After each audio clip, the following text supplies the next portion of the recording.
Pemirsa, proyek hilirisasi batu bara yang menjadi salah satu proyek strategis negara yang ada di Kabupaten Muara Enim. Selain bisa meningkatkan PAD, juga diharapkan menyerap tenaga kerja lokal.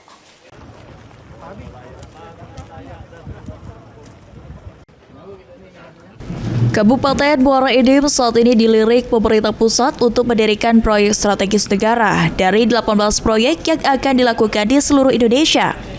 Proyek hilirisasi batubara di Muara Enim bernilai Rp168 triliun dan akan menyerap 34.800 tenaga kerja. Bupati Muara Enim Edison mendukung penuh dengan adanya proyek hilirisasi batubara yang diharapkan bisa berdampak langsung kepada masyarakat. Dengan adanya proyek hilirisasi akan meningkatkan PAD yang lebih penting akan menyerap tenaga kerja lokal, di mana masyarakat Muara Enim bisa mendapatkan dampak ekonomi dari proyek tersebut.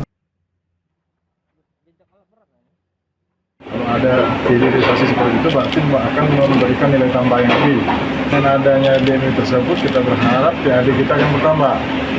Selanjutnya kita berharap juga dengan hadirnya DMI itu nanti akan menyerap tenaga kerja lokal. Kita siap untuk mendukung itu dengan catatan juga kita berharap ada kontribusi untuk pembangunan. Dari dampak positif tersebut, pemerintah Kabupaten Muara Enim meminta dukungan langsung kepada masyarakat. Dipastikan Kabupaten Muara Enim tidak hanya menjadi penonton dari program proyek strategis negara. Mardiansyah, PAL TV.